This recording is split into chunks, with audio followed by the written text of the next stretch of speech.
Hello, everybody. Welcome to our wonderful conversation with Marshall and Sun Yin. We're so happy today, and our topic is moving forward with positivity. I love this conversation, moving forward with positivity, and we have a couple of wonderful guests with us today. One is we have my great friend, Dr. Terry Jackson. Terry is a really good guy. He's an executive coach. He's a teacher. He's a speaker. He was ranked in Thinkers 50 as a leading global coach, one of the top in the world. He's one of our 100 coaches members, has a PhD in management, and he's written a book about transformational thinking. So really happy to be here with my friend, Dr. Terry. And Terry has with us another special guest. Sonia, who's that? All right, it's Dr. Philip Brown. Dr. Philip Brown is the Chief Physician Executive at the New Hanover Health Systems. And he is a lifelong student and the lifelong teacher of physician leadership. What does it mean to lead as a medical professional? And he is now the president-elect of the North Carolina Medical Society. Very, very good. And I love today's title, Moving Forward with Positivity. Let's start with Dr. Terry. Terry, what does that mean to you, moving forward with positivity? You know, Marshall, moving forward with positivity to me means that I'm solution oriented. I can't live in the past. I have to understand what happened in the past, but in order to move forward, I have to be able to create solutions that's going to drive desired results for whether it's me and my life, whether it's for my family, or whether it's with an organization or a client that I'm working with. But so being solution oriented. You know, Terry, one thing this reminds me of that we've been trained in is feed forward. Yes. Because the whole idea about feed forward is we can't change the past. You ask for ideas, you listen, you thank people, and we're going to talk a little bit about that later, how important that is. You ask for ideas, you listen, you thank people, you try to understand them, but you don't live in the past. Our good friend Frances Hesselbein. Terry, you had a chance to meet Frances before, haven't you? Yes, I have. Amazing woman. Yes, yes, Sonia, absolutely. great friend of yours. And we all love Frances. She's 104 now. But Frances has a great session called, a great saying, when she turned the Girl Scouts around, tradition with the future. She didn't put things down in the past. She looked forward. How can we make things better in the future? Such a wonderful, inspirational person. So I love this title, Moving Forward with Positivity. How about Dr. Philip? What's that mean to you?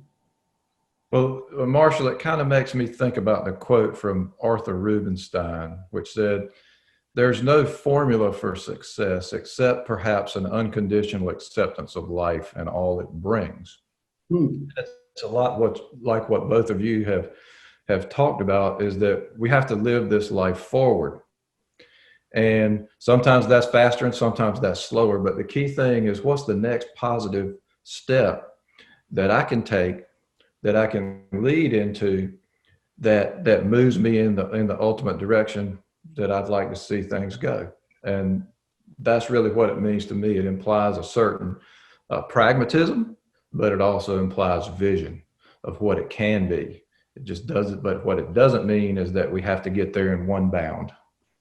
I love that. And again, one of our friends, Bill Carrier, came up with this term of pragmatic optimism. And you have to face the reality that's there. Yet, on the other hand, you want to be optimistic and positive and change things in a good way for the future, pragmatic optimism. So I love that phrase. I actually gave Bill credit for that now, which I'm sure I'll forget. Assume that I've made that up in some dream somewhere.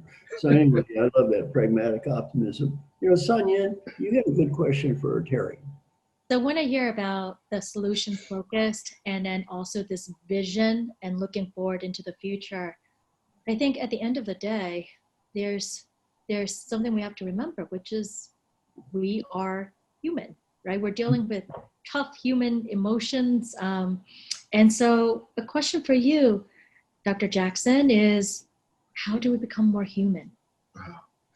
And that is a great question.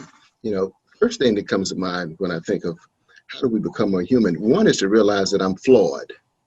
I'm flawed in my thought, and I have my vulnerabilities. And so in understanding that, it enables me to be able to understand that others are flawed as well. And oftentimes, given our emotions, we react or we act certain ways It enables me to give myself and others the benefit of the doubt at all times, understanding that we're flawed and understanding the vulnerabilities and never knowing what may be happening in somebody else's life at this given time. And so, empathy for another. And, another thing that I do as it relates to being more human is when I'm looking at someone and I'm dealing with them, I remove the title that they may have from their position. I remove any title they may have around their education, right? I'm not thinking or using an adjective when I'm looking at them. For instance, certain adjectives as leader or in this given time, protester or writer. I'm seeing a human being has need. So as I see that human being has the same needs and wants that I like, it enables me to put myself in their shoes and treat them like they want to be treated. So be more human is to treat others not necessarily like we want to be treated, but to treat them like they want to be treated. Oh gosh, I love that. There's this beautiful William Butler Yeats quote, which says, talent perceives differences, but genius, unity, right? Yes. And what I'm hearing and what you're saying there is one, well, first of all, people don't follow positions or titles, they follow human beings. So when you show up as that vulnerable, deeply curious person who's open to listening, that's needed. But then it's also allowing, what I'm hearing there is allowing the other person to be human so you can find that common, that unity. Beautiful.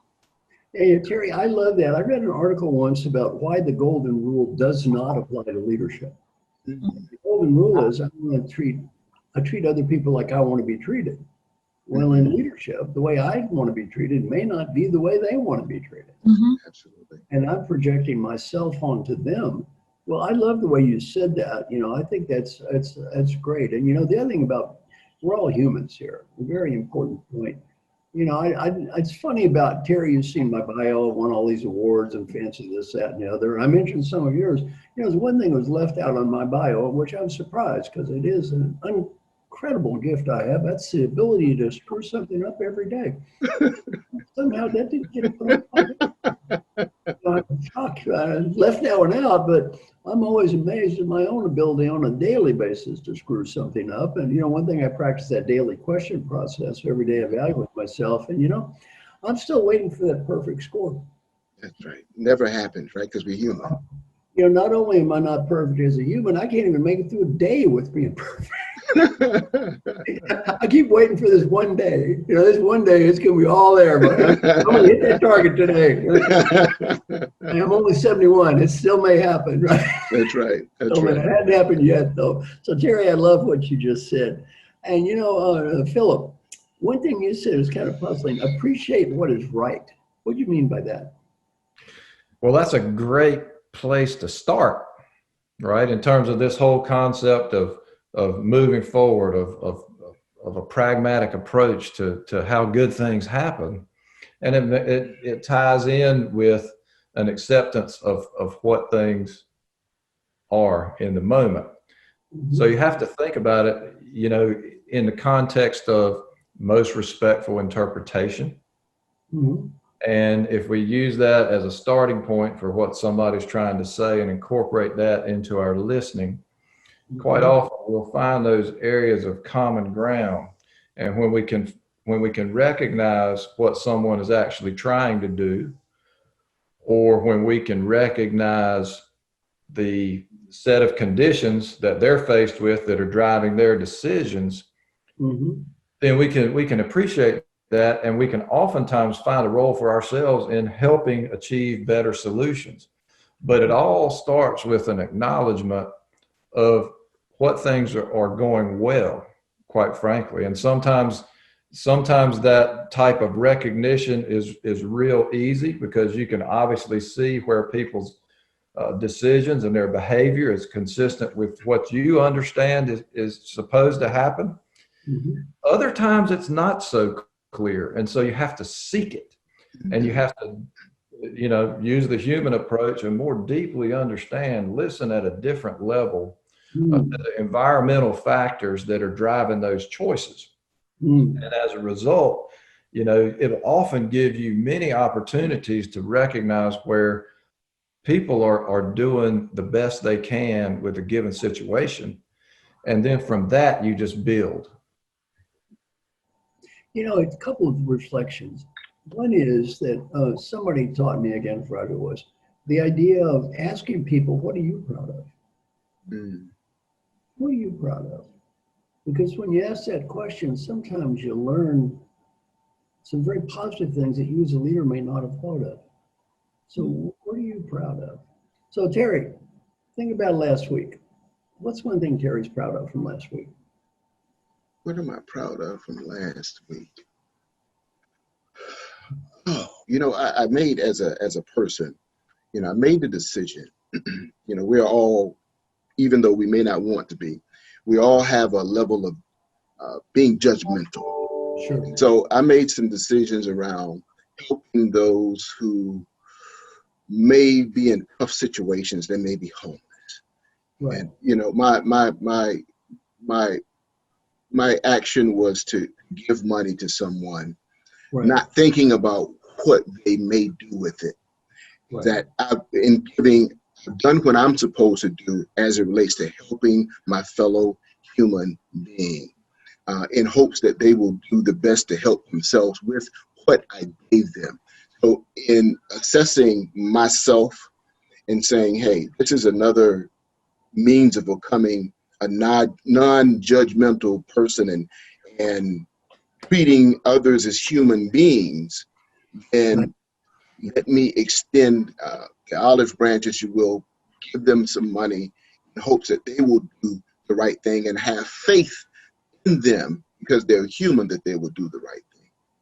I love that. And it's so hard to give up that judgmental stuff, you know, very, very hard. And so Philip, what's one thing you're proud of about what you did last week? I am so proud of the way my team of physician leaders are working together now, aligned in the interest of the system. We're in the midst of an act of actually being acquired by a larger system. And these physicians have really, we've worked on this team building for quite some time, but their ability to distill down the important factors about how we deliver service to the patients that we serve, and how they are really so instrumental in helping prioritize that, how they hold each other honest to what those priorities need to be, is just something that I'm really proud of having been a part of creating in our organization. Very good, very good. Now, Terry, this exercise I've seen very powerful. I'd like our listeners to do this as well. I'm going to do it with you and Philip, but then I'm going to ask the listeners to do it. Terry, who's one person out there in your life that you think, you know, I ought to recognize that person and I haven't said thank you as much as I should? Pick one. I'm going to begin with my mother. Your mother. Is she still alive? Yes, absolutely. All right, Terry. I am who I am, and I've done what I've done because of how my mother raised me and provided for me in a single parent home. So I thank my mother for all that I may have achieved and for everything that I will achieve. All right, Terry, here's what I want you to do. When this call is over, I want you to call your mother. And I want you to say, you know, I'm on this radio show with this guy, Marshall and Sun Yin, and he asked me, it's one person in the whole world I should thank. Who would it be? And I picked you. Awesome. Right.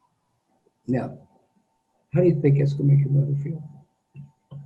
Yeah, awesome. How would you feel if someone called you and said that? I would be overwhelmed. Yes. So then I like to, you know, let's get this out of the theory realm and put it in the real world. Okay, Philip, who's one person in your life that maybe you haven't said thank you to enough that you should say thank you to? Well, it's interesting. I can't pick my father because his 80th birthday was Monday, and I had a chance to recognize him on a number of things and the meaningfulness of him in my life. But I would actually say my mother as well. And there are many different examples I can give of that. But perhaps the most pertinent to this particular environment is that when I was in my first year of practice, it happened to be the first year that the North Carolina Medical Society started this Leadership Scholars Program, a year-long curriculum of leadership training in medicine. And my mother absolutely made me do that. It really didn't fit into my time frame necessarily as a first year in practice, and the world is this big and I'm this big and I'm trying to figure it out. But it was because of her that I undertook that first step on this journey that really now for me has been a lifelong pursuit, and has gone from cultivating myself as a leader to how I as a leader help cultivate others into this most joyous endeavor, really. So it would also be my mother. Awesome. Good for both of you. So you got a phone call to make after this is over. You got a phone call to make, and that's such a powerful exercise, because giving people recognition is one thing. But calling someone up and saying, I was publicly asked, who should I recognize? And in the entire world of people I could have picked, I picked you. That's something else. Much deeper, much more powerful. Because what you're saying is, yeah, I'm not just recognizing you because it's a nice thing to do. There's a big world of people out there. And now that big world has us pick one, and you're it. So thank you so much. Yeah, that's really good. And I think very important for both of you, because what's the number one regret children have when mom and dad die? Why didn't I thank them for all the good things they did help me? Why was I judging them all the time? So what I love about what you guys are talking about, it doesn't just apply at the corporate level or the leadership level. It also applies at the human level. Now, one thing you said, Philip, is an interesting phrase about suspending disbelief. That's an unusual phrase, suspending disbelief. What do you mean by that? What that really means, I guess, at its essence, is to create space, right? So I go around with the world as I've seen it as a filter to what I can see. Okay. And unless I can take that filter off, I'm missing a lot of stuff, you know. And when we talk about the world we live in right now, in terms of a lot of the health disparities we may have seen with COVID-19, or some of the racial justice issues that exist, there are some factors that have led to that are unrelated to the world as I've known it as a white man. And so the first thing I have to do is to be able to say, hey, what I think this is might not be right. So let me listen a little deeper. Let me seek to understand some of these factors that are different in other folks' lives from what's in my life. And when I can suspend that disbelief, understand how that world is different for each one of us, and do it on a one-on-one basis, it makes me much more capable of understanding how I can be a meaningful part of the next positive action that somebody can take in their life as a part of whatever we're dealing with. And you know, Terry, going back to the feed forward concept, one of the things we teach people is to shut up and listen and don't talk. Because, you know, Philip, as soon as we start talking, that's where we get into that judgment and critiquing and I already knew that, or let me prove you're wrong, or all kinds, mostly bad stuff. And it's hard to have the discipline to, as you say, suspend belief and listen and think about it. And as Terry said, this person is telling me their perspective in life, which may not be the same as mine. It doesn't mean they're wrong. It just means we have a different perspective. I'll never understand it though. If I don't listen to it, I'll never understand it. So I've never heard that phrase before, suspends belief. So I love that. It's a very, very deep concept. Never heard it before. And as I mentioned, within a few months, I'm sure I will have invented that concept myself, but I'll give you credit for a week or two. Here's another good corollary to that, right? And if we... Oh, he's going to give me another one. Taking notes now. Seriously, you know, you again, these are free, you know, you can have them. I'm here all week. We have to train ourselves, you know, when we're in this phase of listening and then responding, we have to train ourselves not to speak when silence occurs, but speak when silence ends. And it's such a fundamentally different concept. Silence is typically grief, but if we train ourselves to wait until the silence ends to weigh in, boy, we hear a lot of different stuff. It's hard. Very uncomfortable. When I was at UCLA a zillion years ago getting my PhD, I was in encounter groups 8 hours a day for 2 days a week for 6 months. And we did these things. And one of the things you do is you teach people, you just sit there. And being in a group of 8 people in silence, people freak out. I mean, they just freak out in about a minute. I mean, they get so uncomfortable. It's such an unusual experience to be in a group of people just sitting there. And so, I think it's a great discipline to learn just to shut up and listen. But what happens then is what the inside of people starts coming out. Because then they start talking about things because they're not just filling up space with idle chatter. So that's a great point. Wait until the silence ends. Sonia, you got another good question for Terry.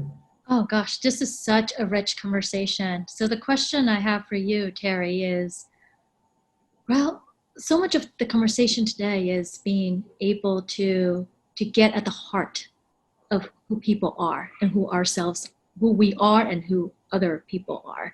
So how do we live in the now to find our truth? That is an excellent question.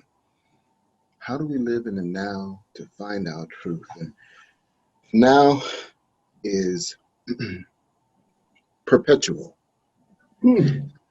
So that means that means that we have to, every second that we breathe, assess and reassess who we are.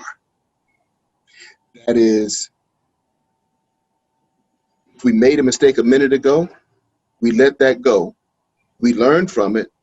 We keep moving forward, and we keep assessing our environment, what's around us at all times. That enables us to go within, understand who we actually are, and who we want to be, who we can become, what can happen, how we can make things happen by assessing where we are right now, because right now is going to determine my future. The now, in and of itself, is always perpetual. So that truth may change, given who I become, given the assessment of who I was, determine who I want to be in the future. So that's constant. That's a constant self-improvement, as we would call it in the corporate world. I love that because one of my favorite quotes I live by is, "We are not yet whom we shall become." Right? We aren't shackled by our past failures or mistakes. I mean, how many of us play our mistakes over and over in our head? But it also means, just because we've made good choices in the past doesn't mean that we have to be any less disciplined about making good choices going forward. And what you're saying about the now being perpetual, it's about a perpetual reflection of who we are, but also with an eye towards the future. Who do we want to be? Because we're not yet whom we shall become.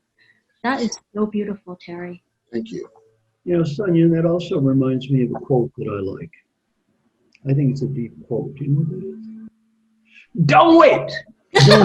Hey, let's move before it's all right now, baby. All right now. Classic Marshall. Classic Marshall. Oh, I love this. All right, I'm going to reinforce what Terry just said in a couple of. I got this exercise I do. I love this exercise. You didn't know, Terry and Philip, I was going to experiment with you guys as we do today, but that's part of the fun being on the show here. So I love this idea, Terry. Of every time I take a breath, it's a new me. Okay. So I want Terry and Philip, both of you take a deep breath. Now I want you to think everything that happened in my history was done by an infinite set of people. And Terry, your life, that's called the previous Terrys. And Philip, your life is called the previous Philips. I want you to close your eyes. I want you to think about the previous Terrys and the previous Philips. If anybody did that many nice things, what should you say to those nice people? Open your eyes. Terry, what do you say to those good Terrys? Thank you. Thank you. Open your eyes. Philip, what do you say to those Philips? Thank you. You know, back to what you said about forgiving people. Always a good person to start forgiving is who? Let's forgive this person here. You know, and Terry, another healthy way to look at that is in my new book, The Earned Life, I talk about this. And if you think about what Terry just said, you see that Terry I'm talking to, he has not earned one thing. He hasn't earned one thing. Everything you have was given to you by a bunch of people. Now, part of it was other people like your mother, but a lot of it was those previous Terrys. You haven't earned anything. They did. What do you say to them? Thank you. Now, your job is to say, moving forward, how is the future Terry going to earn the gifts given to them by these previous Terrys? Same thing, Philip. You haven't earned anything. You didn't graduate from medical school. Those previous Philips graduated from medical school. They did hard work. Moving forward, you got to say, well, what is this person going to do?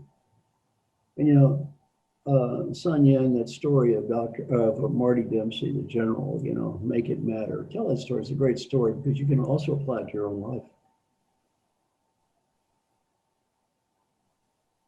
The story of General Dempsey. Make it matter. To share that story. Yes, please. So General Dempsey, he is the 18th chairman of the Joint Chiefs of Staff, which is the highest ranking military officer in our entire nation.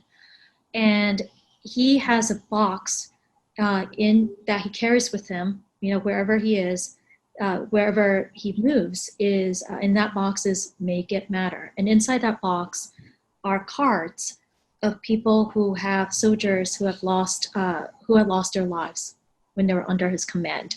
And so what he would do is take those cards and take 3 of those and carry them around with him. And as he's thinking about key decisions, he also thinks about those soldiers. It keeps him focused on saying they haven't been able to live up to their full lives, but all of us still living, we can. So let's live our best, fullest lives for them. You know, wonderful thought. You know, make it matter. Just a great way to live a life. So Terry, in wrapping up, we're right on schedule here. Give me a couple of final thoughts you'd like to share with everyone. I'm going to begin with, we all have to put forth the work to become more human. See others as they want to be seen and to treat others as they want to be treated. And in doing so, I think it'll make the world a better place. Philip, how about you? From a leadership standpoint, sometimes the hardest thing to do is listen well. Mm-hmm. The first space that we have to create is on that 5-inch course between our ears a lot of times. And as long as we maintain the humility to do that, it gives us a chance to do great things in conjunction with others. Sonia, any final thoughts or reflections? I'm just so deeply inspired by today's conversation and this idea of we want, you know, if we're going to move forward more positively, it actually starts with us.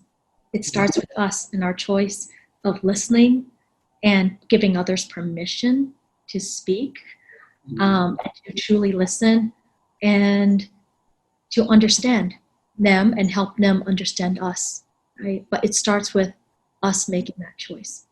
So in closer, finally, I'd like to say thank you, Terry, and thank you, Philip. It's our honor to be with you guys today. You're out there doing your best to try to make the world a little bit better place. So thank you so much. Very honored. And I hope that all of our listeners, you got something out of this that will help you in terms of move forward positively, help just a little bit better life. So thank you very much. Thank you. Thank you.